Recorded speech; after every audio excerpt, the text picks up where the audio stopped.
נציב יום דניאל בן ז'אנה יזכה להצלחה, עצות טובות בעבודת השם, יראת שמיים, רפואה שלמה לעיניים, בחיזוק כוח הראייה, אמן.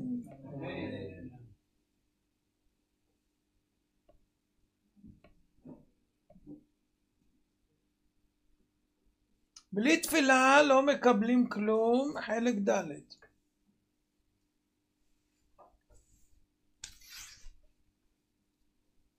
פעם נאמר שלפני דרשות אחד הרבנים אמר שלפני כל דרשה הוא אומר מאוצר התפילות תפילה שחיבר הבן של הפלא יועץ. אז מישהו התחיל עם ההנהגה הזו, ואחר כך סיפר לרב גלינסקי, זכר צדיק ברכה, והוא ביטל את הדברים במחי יד. והוא לא הבין למה הוא עשה זאת. ומאוחר יותר סיפר יהודי שאירע לאחר פטירת רבי יעקב גלינסקי מעשה שאירע איתו, ממנו התיישבה לו הקושיה למה הוא דחה במחי יד שהוא לקח את ההנהגה הזאת להגיד את התפילה הזאת לפני דרשות. למה הוא ביטל את זה? אז היהודי מספר כך, הוא התגורר במרחק 3 דקות מביתו של רבי יעקב גלינסקי ברחוב חידושי הרים בבני ברק.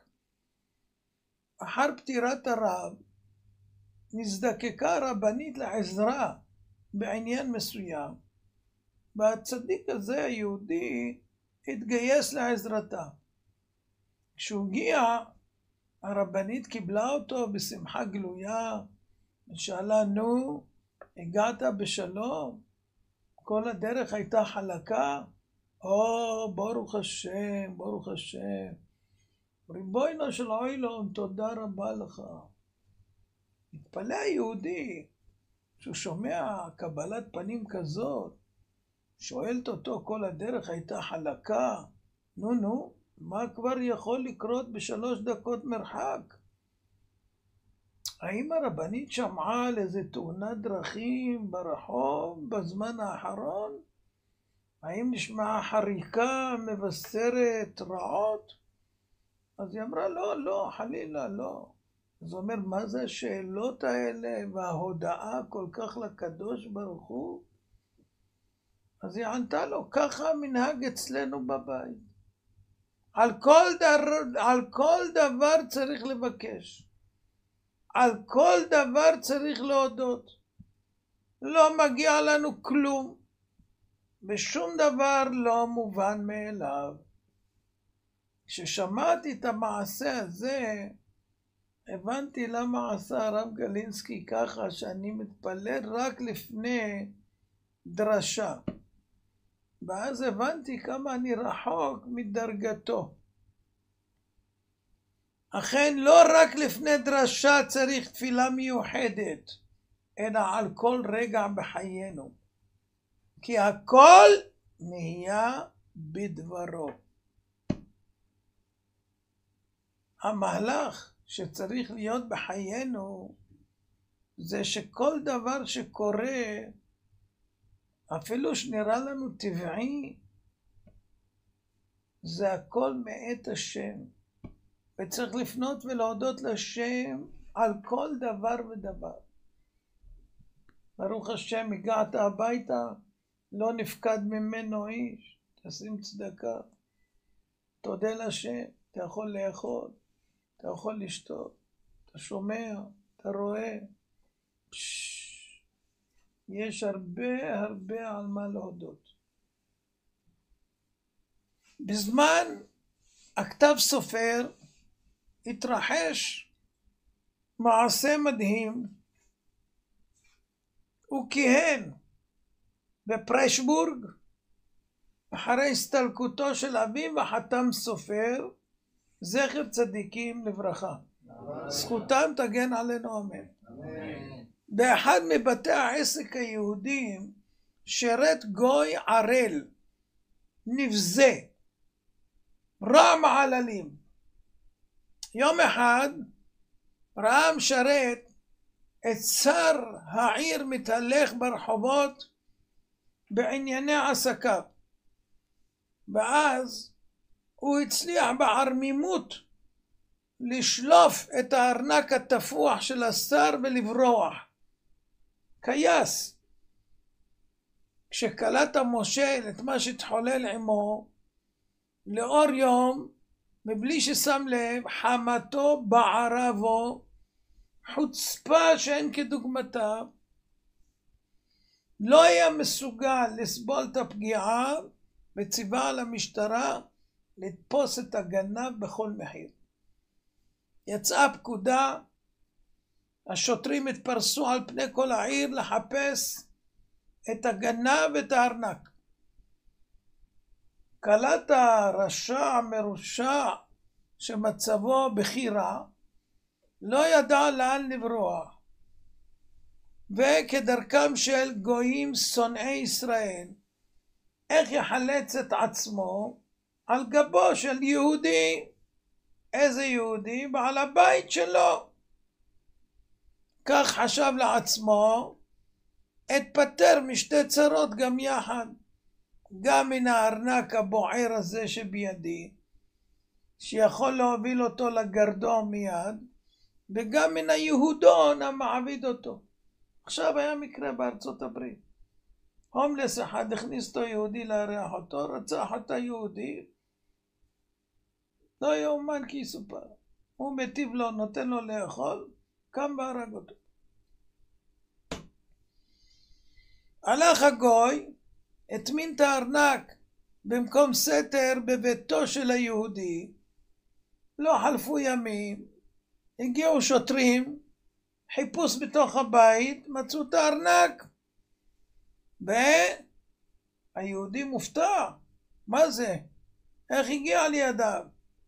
אסרו אותו בשלשלאות ברזל, הוא בוכה ואומר שהוא חף מפשע, זה לא מועיל, הגנבה נמצאה בביתך, אתה גנב.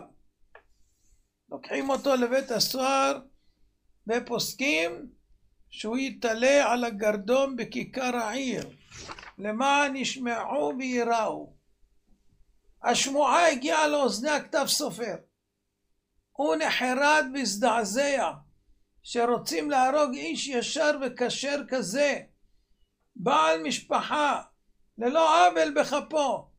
מיד נכנס לעובי הקורה, הפעיל את כל קשריו ושלח טובי עסקנים לנסות למשוך בחוטים הנכונים, אך ללא הועיל. גם מעטפות שוחד משומנות נשלחו לכל צד כדי שיוכלו לעזור, אבל חמת המושל בערה בו ולא ניתן היה להרגיעו. כשראה כתב סופר שבפרשבורג נסגרו השערים בפניו, נסע לעיר בודפסט בשתדלנות מייגעת. בכל דרך אפשרית נפגש עם שרי מלוכה מהדרגים הגבוהים ביותר, ניסה לשכנע שהיהודי חף מפשע. שר העיר לא מוכן לשמוע דבר. הוא שם הכל על כבודו ונלחם שיהיה ביצוע גזר הדין. כשנוכח הכתב סופר שהמצב בכי רע וכל הטרחה לא מועילה כלום, חזר לפרשבורג, הגיע לבית שבור ורצוץ באישון לילה האחרון לפני ביצוע גזר הדין. כל הגויים ששים ושמחים, מחר הם יראו איך מוציאים להורג את היהודים. בשעה מאוחרת הניח כתב סופר ראשו הקדוש על יצועו, כשהוא עייף ויגע מטרחות הימים האחרונים, אפוף דאגה רבה וצער נורא על גורל המר של איש ישראל כשר וישר, לבני הקהילה החשובה, מה עוד ניתן לנסות לעשות להצלתו שהוא לא ניסה? מתוך זה נפלה תרדמה, ומגיע אליו בחלום אבא הקדוש, החתם סופר, ורואה שפניו של אביו זועפות. הוא רעד ופחד מפני אביו שהתקרב אליו בפנים קשות. הוא שומע אותו זועק אליו, הייתכן יהודי חף מפשע צועד אל מותו, משאיר אחריו אישה וילדים, ואתה שוכב על המיטה ולא פועל להצלחתו? הכתב סופר נבהל לשמע תוכחת אביו הקדוש, והחל לבכות בכי נורא. הלא כל אשר ביכולתי עשיתי, ואפילו מעבר למה שיכולתי. לא חסכתי שום טרחה, שום יגיעה, שום עמל להצילו. האם יש דרך נוספת שעדיין לא ניסיתי? יש ויש, ענה לו אביו. מדוע אינך מתפלל? דוונן, בלילה כזה לא ישנים. הכתב סופר קם תכף ומיד מהמיטה בגבורה ובהתלהבות, קרא למשמש וציווה עליו לגשת תכף ומיד אל ראשי הקהל, לעורר את כל יהודי העיר, אנשים, נשים וטף, ללא יוצא מן הכלל. אף על פי שהשעה מאוחרת מאוד בלילה, מתאספים כולם להיכל בית הכנסת המרכזי לתפילות וזעקות להצלת נפש יהודי.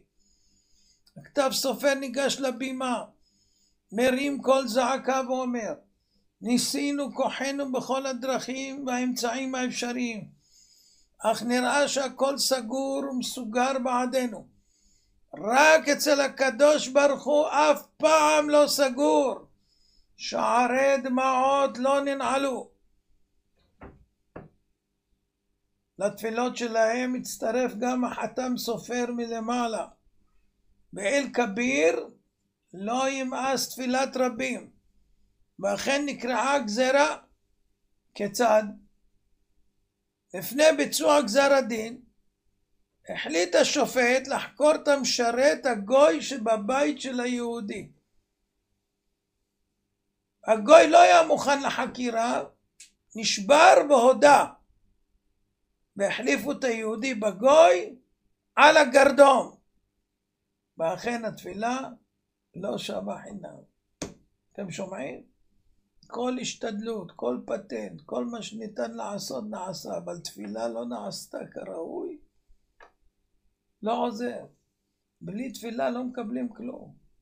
צריך להתפלל על כל דבר ודבר, אבל תפילה צריכה להיות תפילת אמת, לכל קוראיו באמת. יש ברכות, יש סגולות, יש עניין גדול בזה, אבל הדבר הכי גדול שגורם ישועות זה תפילה לפני הקדוש ברוך הוא אבינו שבשמיים. בהזדמנויות שונות היה אומר הרב שך זכר צדיק וברכה, שאין דעתו נוחה מכך שבאים אליו ללא הרף לבקש ברכות. הדור מסתמך על ברכות ושוכחים את החובה להתפלל בעצמם ולבקש ישועות ממי שבידו הכל. משפחה חשובה בחול נקלעה לצרה צרורה, בדרך הטבע אין פתרון. שלחו אחד מקרובי המשפחה אל יהודי שהתפרסם כמקופל ועושה נפלאות. בזה היה להוט להראות את יכולתו. השיב להם תשובה מעורפלת בלתי ברורה, שיוכל לאחר מכן לפרש אותה לאן שהוא רוצה. כשמו הזאת בני המשפחה גברה המבוכה. במקום לסגת מן הרעיון, החליטו לשלוח למקופל הזה שליח מטעמם, תלמיד חכם מופלג, מתוך תקווה שכלפיו ינהג בכבוד ויפרש את התשובה הסתומה. נציג המשפחה פנה לאחד מהתלמידי החכמים הגדולים בארץ ישראל, וביקש לעשות עבורם את השירות לחלץ תשובה ברורה מפיו של המקופל. השליח לא הסכים לקבל את השליחות, כי הוא ידע ששיטות קבליות כאלה ואחרות לא מתאימות לבני תורה, וחש אי נעימות לדחות את הבקשה של המשפחה שמתמודדת עם צרה גדולה. לכן עלה לרב שך זכר צדיק וברכה לשמוע דעתו בנידון ולקבל הכוונה.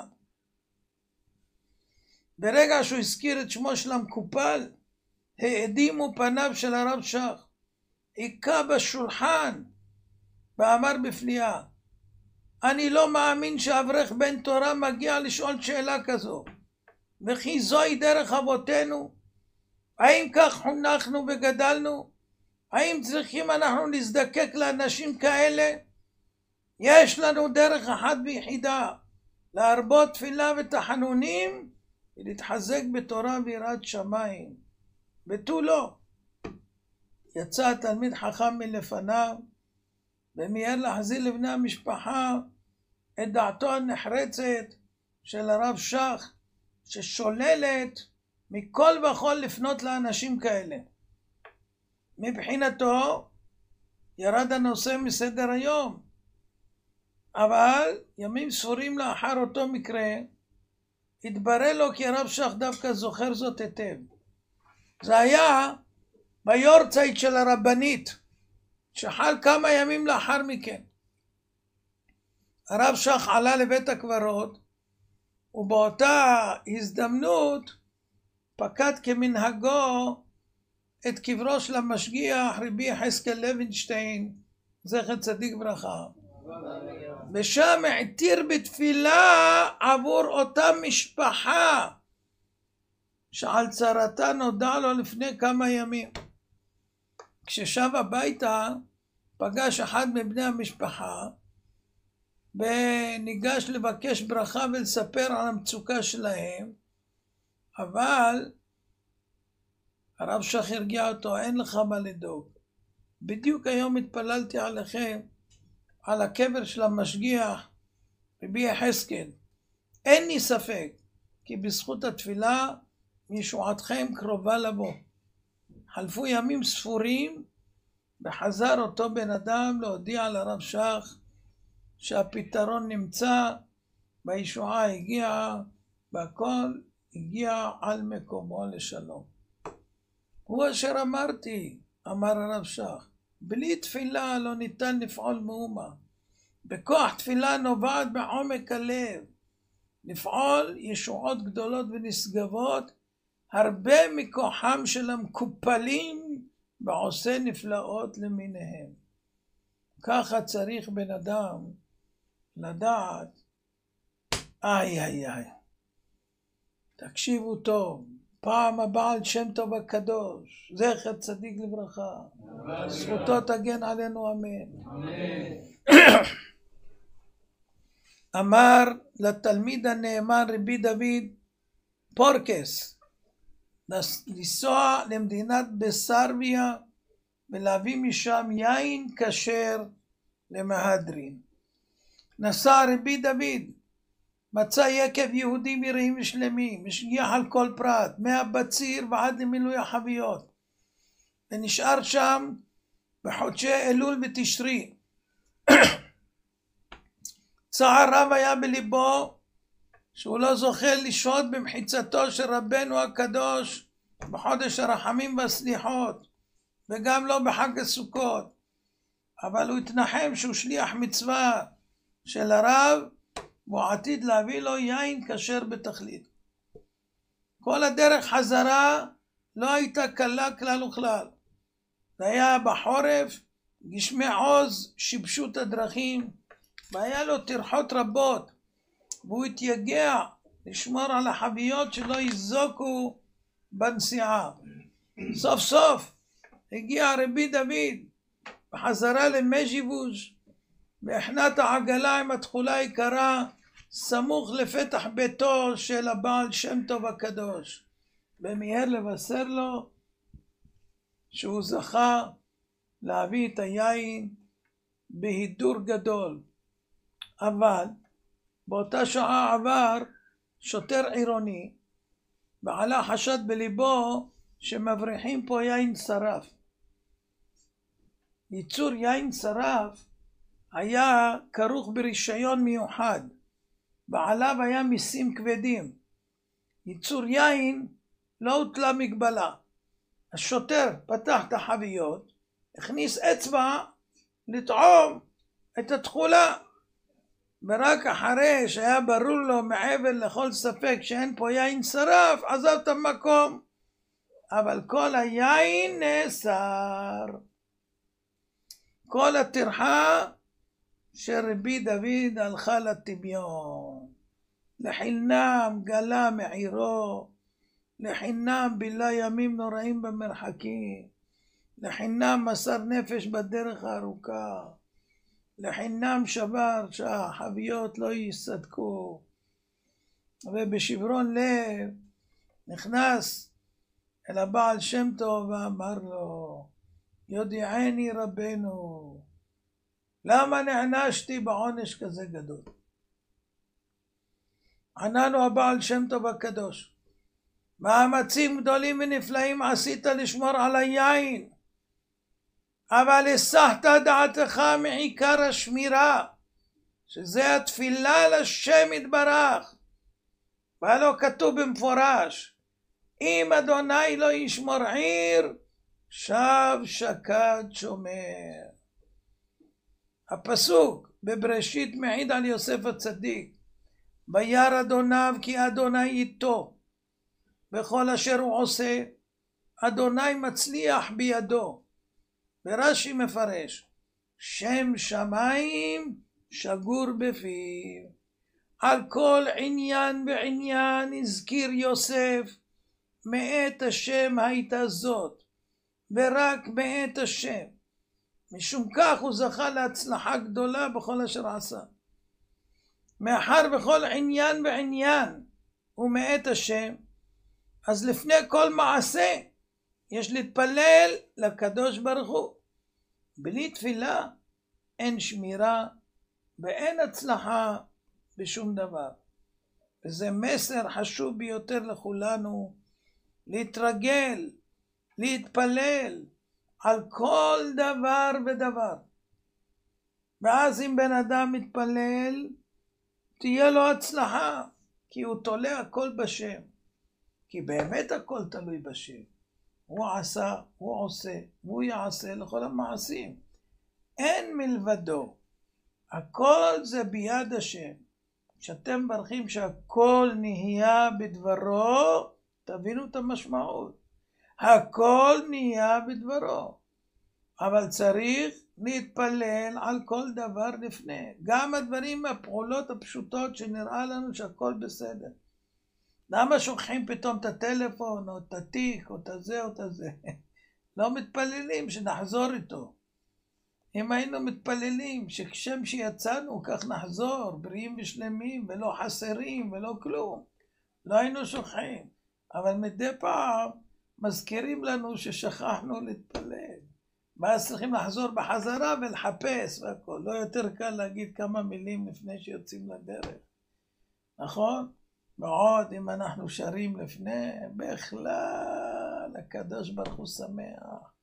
השתבח הבורא. עבדו, עבדו, עבדו, עבדו את השם בשמחה.